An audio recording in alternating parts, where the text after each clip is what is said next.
Mike Wagner with you on the Mike Wagner Show. But first, we have a gentleman here who's been a drummer for quite a number of years, and he's been in quite a few, like with Stax Records, the Bar Case, Isaac Hayes, Staple Singers, Charlie Daniels, and a lot more.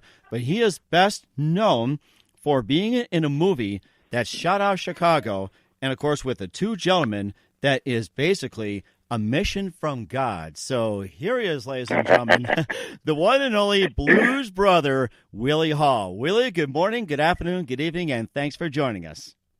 Well, hello, Mike. How you doing, brother? Hey, this is Willie. Hey, I am doing fantastic, Willie. I mean, just up here in the Dakotas, it's great, and, of course, it's great talking to you. So you've been a drummer for quite a number of years, and as mentioned, I rattled off a numbers. And did I forget somebody besides the Blues Brothers, Charlie Daniels, and others? Did I forget somebody? Man, there's such a host of people. I don't know. There's, oh, God. I don't even know where to start. Bonnie Bramlett, the Pointer Sisters, Aretha Franklin, Cab Calloway. There's a host of people. I'm at the nursing home now. I'm trying to make my way outside so I can talk to you without the speakers and all going off. Oh, that's okay. So we understand you're taking care of your lovely wife and everything. So, that's a good thing too. And of course, Aretha Franklin, that's been one of the known too. So, and of course, maybe a little bit of tribute to the passing, of course, a great legend as well too. And then, of course, there's one quick question: did you happen to play drums for her? Only on the soundtrack to the Blues Brothers. Okay. My youngest son's mother, she sang background with Aretha for quite a number of years, and but that was my first time working with her. Was on the soundtrack when she did Think, and she's quite a lady, I tell you, very talented woman. That is amazing. And, of course, before we get to more of your Blues Brothers, tell us how you got started in your drumming career. Well, my career started with the death of Otis Redding and the Bar Case when they were killed in the plane crash. There was an audition that went out from Stax Records, and I think I was about 17 then. And I won the audition, and I became a member of the Bar Case. And the Barcay's home was Stax Records, and by rehearsing there and recording there, I got to meet the other roster members of the Stax entourage. So, and that led me to Isaac Hayes, and from there, the rest is history. That is amazing. And, of course, with all the people you've been associated with, who would you say is your favorite act, and what's your most memorable moment? My favorite act, you know what? I could never distinguish between the talents of either of the people that I've worked with. Everybody has their own style and their own way and their own sound. So I couldn't choose not one particular person, but there was one favorite. When I did the Earl Scruggs review in Nashville, quite some years back, that became a favorite of mine. Working with the opposite of what the music that I play. The music I play is mostly R&B, but when I do work with country and western artists and stuff like that, then it really intrigues me. So I'm quite different. I played R&B so long. But when I play the country stuff or the pop stuff, that really intrigues me because I grew up in Pensacola, Florida, and we only had a couple radio stations to listen to. And out of those few stations, there was one station, the guy's name was J.R.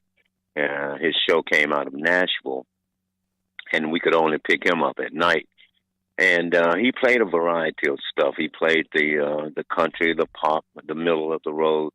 And so I learned about a lot of different genres of music when I was growing up in Pensacola.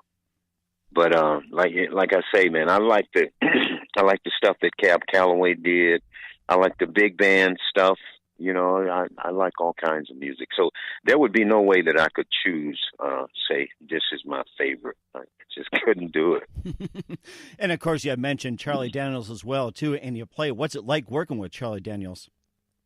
Oh man, As a person? it was really oh, beautiful people, man, beautiful people. I think the country and western people, they display such warm atmosphere. You know, when you're working with a country artist or a pop artist, as opposed to R&B. You know, everybody in R&B, they're all psyched up and they kind of, you know, they're so much into themselves. But you know, you can't beat the hospitality of a country person. But yeah, Charlie was real nice, man. He and his wife both. What can you say about a person when they're genuinely just open and free like that? But it was a pleasure. As so was working with Billy Joel. As so was working with the Pointer Sisters. They're all just marvelous people. I can see why they are so successful at their entertainment, because these people have genuinely good hearts.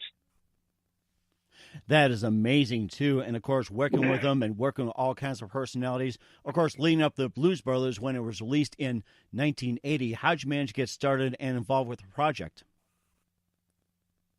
Well, my Blues Brother venture came up as a result of working with Steve Cropper, Booker T. Jones, and Donald Duck Dunn. I was working with the Booker T and the MGs.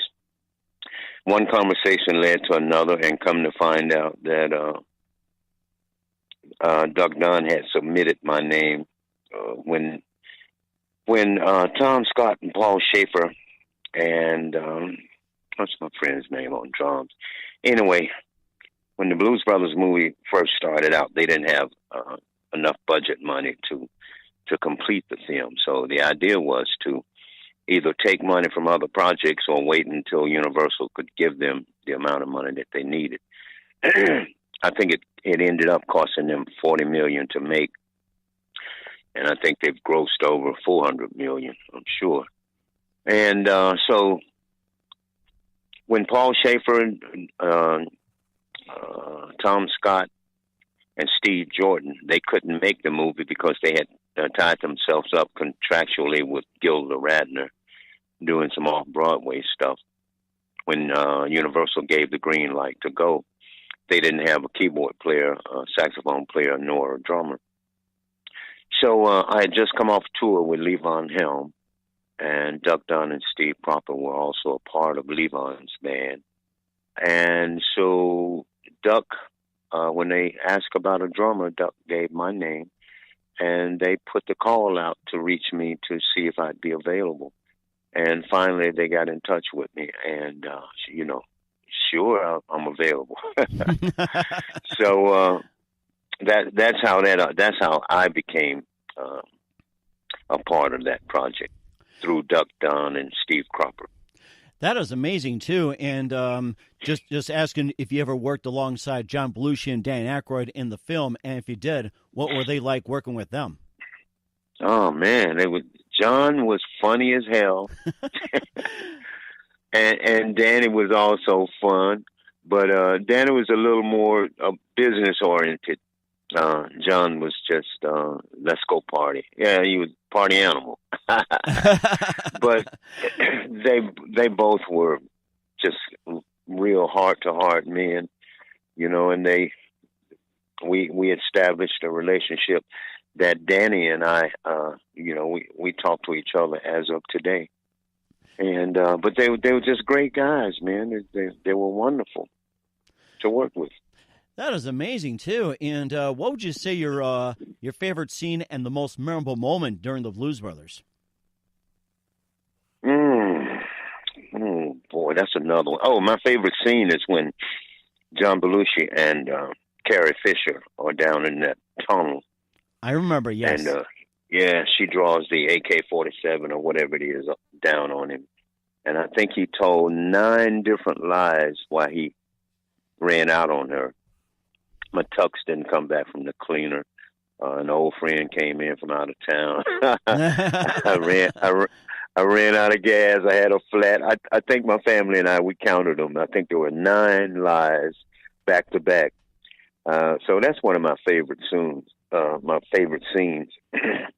And there was a little something that happened off stage with John and I that nobody knew about. But anyway, after we were filming the Jailhouse Rock scene, everybody was on a break.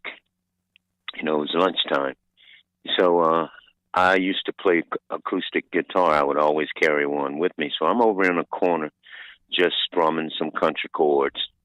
And John and Lou Marini and Steve Cropper and Duck Dunn, they passed by me while I'm in the corner playing the guitar. And John stopped what he was doing. He looked over at me. He walked toward me. He reached his hand in his pocket and pulled out a bunch of change and threw it at my feet. Oh, my gosh. And boy, and I tell you, man, we all just fell out laughing, man, because it was so funny. It was like, you've always seen where there's either a destitute person over on a corner with a guitar, trying to entertain people with his hat turned upside down, accepting tips. Well, that was the way John treated me that day. It seemed as if I was a tramp on the street just playing my guitar for tips. But I tell you what, man, push sometimes come to shove. But yeah, that was an unusually good time. We'll be back with more after this on the Mike Wagner Show. Hey everyone, it's Mike Wagner from The Mike Wagner Show. If you like what we play, if you love great guests, and enjoy lots of fun, then how'd you like to be a sponsor of my show? We're looking for businesses to be part of the great show and a great way to let people know about what you do. If you're a singer, writer, actor, author, or an interesting person with a great product and looking for exposure, you've come to the right place. Call me or text at 701-301-7705 or email to mike@themikewagnershow.com and I'll get you set up with the right sponsor package. Don't delay. Do it today. Looking for a professional website without breaking your budget? Sonic Web Studios is the answer. Sonic Web Studios offers fast, affordable, custom web designs that blows the competition away. Call today at 800-303-3960 or email to support@sonicwebstudios.com. Mention the Mike Wagner Show and get 10% off your first order. Sonic Web Studios. Take your image to the next level. Now, back to the Mike Wagner Show at themikewagnershow.com, powered by sonicwebstudios.com. Oh, that's good to hear, too. And plus, you also played for 4,000 people at that makeshift hall for a couple of songs as well, too. You can tell us all about that as well. Well, that was at the Palladium. That was taken in North Hollywood on Sunset Boulevard. The place is called the Palladium. It's a showcase place. Everybody's played there. But that was the scene where the Blues Brothers with Cab Calloway, where we did the major concert.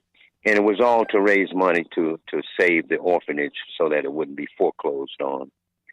But everything went well, man. I had one incident, Mike, where when we finished in between takes, when they have to set the lights up for different scenes, they'll tell everybody to break, but stay in your position, stay near. And that was the band, the Blues Brothers band. We would play music for the audience to entertain them while everybody wait. So we had finished a couple of songs, and we ended the songs, and I took my drumsticks and I tossed them up in the air, like most rock drummers do. Mm-hmm. But in about 15 minutes, John Landis called me to the side, and he said, Willie Hall, he said, next time if you want to give somebody your sticks, he said, just give them to somebody at the front of the stage. He said, because there was a young lady that came up to me or came to the production people and told them that I had thrown the stick and then hit her in the eye. Ooh. And she was she was thinking about suing. unless they could settle up right then. So Landers told me that they turned the incident over